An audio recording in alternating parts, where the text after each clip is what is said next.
जैसे ही हम सांसों पर का नियंत्रण करेंगे, 10 सांसें इधर से छोड़ो, 10 इधर से छोड़ो, इस प्रकार करने के बाद में और फिर भी अगर नहीं चले तो श्वास को नाभि तक उतारो और थोड़ा दबाव दो। अब सुरत वो हस्ती है जो महाचैतन्य की एक अंश है। साधना करें तो ये अवश्य देखें कि सुषुम्ना हमारा चल रहा कि नहीं चल रहा। जब सुषुम्ना चलता है तो जिस जगह ये त्रिकुटी है जहाँ दोनों नेत्रों का केंद्र है, तो पहले शब्द में थी, शब्द से बिछड़ चुकी है, इस और बिछड़ने के बाद में ये सब कुछ अपने आप को भूल चुकी है।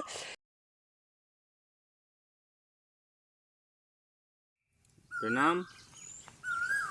एक दीदी है, वो दीदी ने प्रश्न किया है कि आपने एक सत्संग में बोला था कि सुरत को जब 4 बजे नींद खुल जाए तो सुरत को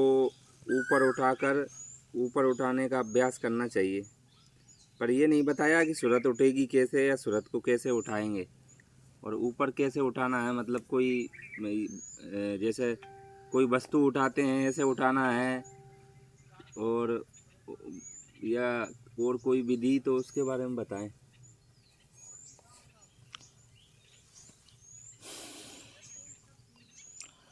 परम पूज्य विश्व वंदनीय सतगुरु कबीर साहब धर्मदास साहब के पावन कमलों में कोटि कोटि वंदना करते हुए इसका निवारण के लिए थोड़ा सा साहेब बंदगी। सबसे प्रथम सुरती को समझने के लिए उसके पर्यायवाची वैसे 4 नाम है। जैसे हम जिसको ध्यान बोलते हैं, याद बोलते हैं, स्मृति बोलते हैं और सुरती भी बोलते हैं। तो जैसे हम ध्यान या याद, किसी वस्तु की याद की जाती है, इसी प्रकार वो सुरत है जो सुरत इस देह में फंसी हुई है। देह का मतलब ये संसार, काया और संसार, ये दोनों एक ही है, दो नहीं है। सिर्फ हमारा भाव अलग है, जैसा बाहर है वैसा अंदर है। तो इस प्रकार से हम सुरती को समझे पहले तो कि सुरत क्या है। अब सुरत वो हस्ती है जो महाचैतन्य की एक अंश है, जिसे ये स्वयं चेतन है और इसी के पावर से सारा खंड ब्रह्मांड चलायमान है।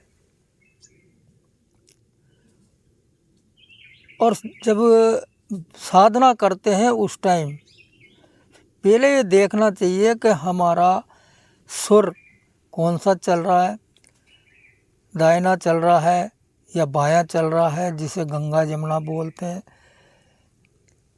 ये देखने के बाद जब साधना करें तो ये अवश्य देखें कि सुषुम्ना हमारा चल रहा कि नहीं चल रहा। जब सुषुम्ना चलता है तो जिस जगह ये त्रिकुटी है जहाँ दोनों नेत्रों का केंद्र है, उस जगह खूंटा होता है और वो खूंटा जब दाईं ओर पड़ता है तो बायां सुर चलने लग जाता है और बाईं ओर पड़ता है तो दायां सुर चलने लग जाता है। और जब वो स्थिर हो जाता है तो सुषुम्ना सुर चलने लग जाता है। जैसे ही हम श्वासों पर का नियंत्रण करेंगे, 10 सांसें इधर से छोड़ो, 10 इधर से छोड़ो, इस प्रकार करने के बाद में और फिर भी अगर नहीं चले तो श्वास को नाभि तक उतारो और थोड़ा दबाव दो, तो ऑटोमेटिक सुषुम्ना फिर वो चलने लग जाएगा। और सुषुम्ना में ही सुमरन करना चाहिए। जब सुषुम्ना में करोगे तो सुरती स्वतः उठने लगेगी बिना प्रयास के। उठने का मतलब है सुरत को समेटना। सुरत को समेटना यानी इसका मूल केंद्र जो है वो त्रिकुटी है। अब ये मूल केंद्र से जो है ये सारे नोई द्वारों में और सारे संसार में, सारे शरीर में संचालित हो रहा है इसका। तो इसको समेट करके पहले तो त्रिकुटी पे लाना है। त्रिपुटी जो जो दोनों आँखों के भुएं हैं, हम्म, उसी जगह संगम है ये, जिसे त्रिवेणी संगम कहते हैं। असली प्रयागराज जो काया के अंदर है वो इसी जगह है।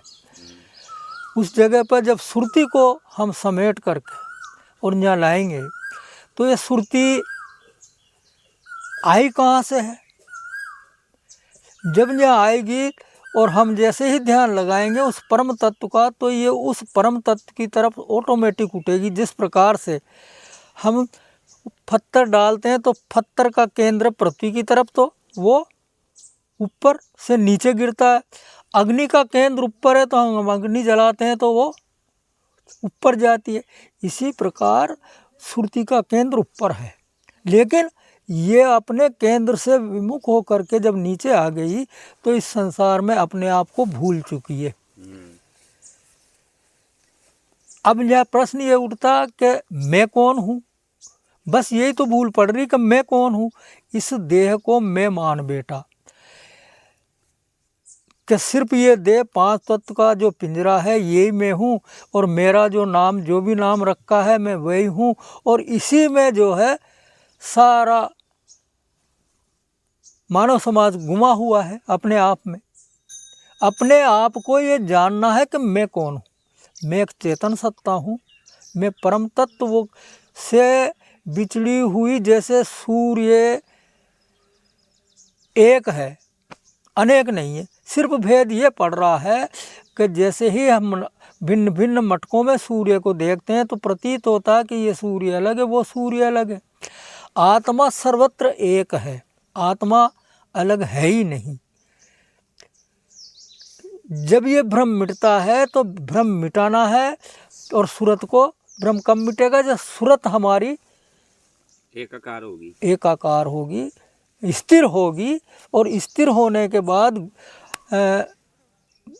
सदगुरु के बताए हुए मार्ग पे हम चलेंगे तो ये सुरत ऑटोमेटिक ऊपर उठने लगेगी, अंतर्मुखी होने लग जाएगी। अंतर्मुखी जैसे ही होगी तो ये ऑटोमेटिक अपना जो वास्तविक केंद्र है ये उस ओर चढ़ने लग जाएगी। क्योंकि वो शब्द जो है, शब्द अखंड है, बाहर भीतर सब जगह व्याप्त है। जिसके लिए कहा है निरत बना सुरत आंधरी, कहो कहाँ को जाए, शब्द न चीने द्वार का और फिर भटका खाए। तो जब तक सुरत से हमारी वो नृत्य नहीं जगेगी, जब तक हमारे आचरण शुद्ध नहीं होंगे, रहनी गहनी शुद्ध नहीं होगी, वाणी वचन शुद्ध नहीं होगा, तो न तो सुरत स्थिर होगी और न निरत जगेगी। जब क्योंकि उस शब्द को निरत परखती है, और वो शब्द महाचैतन्य सुरत चैतन्य है। निरत है देखने की दृष्टि, भाई वो उस सुरत की आँख है। जैसे इस काया की आँख स्थूल आँखें ये है, इसी प्रकार उस सूरत की आँख है निरत। और वो जो अपने मूल से बिछड़ी है उस शब्द से, और बिछड़ने के बाद जब ये नीचे के मंडलों में सूरत आई तो निरत गौण हो गई उसकी। अब जगाना है उसको। अब उस निरत सूरत जैसे ही स्थिर होगी तो निरत जगेगी, और निरत जगेगी तो वो जो अखंड शब्द है अचल अविनाशी, उसका उसे भान होने लग जाएगा और वो अपने केंद्र की तरफ जाने लग जाएगी। तो इस प्रकार से सूरत को खींचातानी नहीं करना, चढ़ाना नहीं है। हाँ, सूरत को तो सहज में स्थिर करना है, वो भी सहज और में। हाँ जैसे ही स्थिर होगी, और स्थिर होने के बाद इस अवस्था में बैठोगे तो अपने केंद्र से फिर वो जैसे ही नीचे से समेटना हमारे को, तो आँख नाक मुख बंद करावो, अनहद झींगा शब्द सुनावो। इस प्रकार से वो जो है करने नो दीदार महल में प्यारा है। इस बात को ध्यान रखते हुए जैसे ही, यानी इस तरीके से बंद नहीं करना कानों को, ये हठ योग में आता, सहज योग में अपने श्रुति के द्वारा बिल्कुल निर्जन जगह पे, जहाँ किसी प्रकार का शब्द का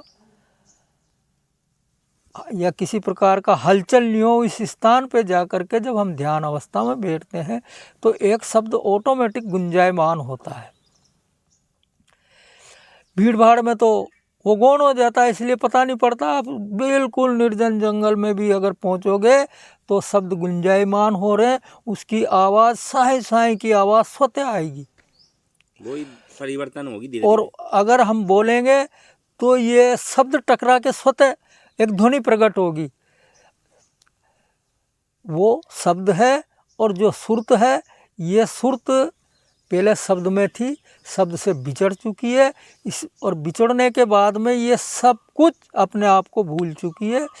जब ये सुरत जगेगी, सुरत स्थिर होगी, सुरत को स्थिर करना ही जगाना है।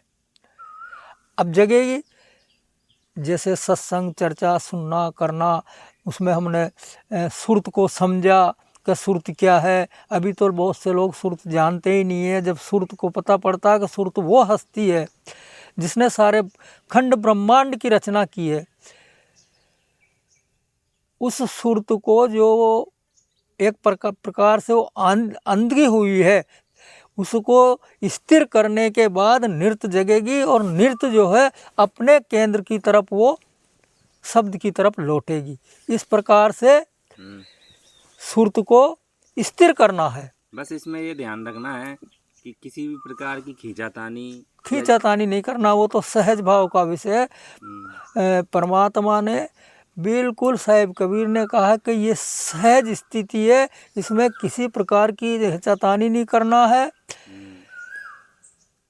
अगर खींचातानी करोगे तो शायद आप उससे दूर हो जाओगे, क्योंकि वो स्थिर नहीं हो पाएगी। ये तो गुरु कृपा और स्वयं की सहज वो रहनी। तो उस गुरु कृपा और परमपिता की, परमात्मा की कृपा और स्वयं की लगन, सबसे मेन चीज़ है लगन। जब तक लगन सच्ची नहीं होगी तो वो सुरती क्या है, वो सब परमात्मा है और कोई दूसरी चीज़ नहीं है। लेकिन हमारी लगन में कमी है। जैसे जैसे हमारी लगन तीव्र होगी, सच्ची लगन होगी, तो परमात्मा का भान होने लग जाएगा, हमारा भ्रम टूटने लग जाएगा। मात्र भ्रम तोड़ने का विषय है। ठीक है।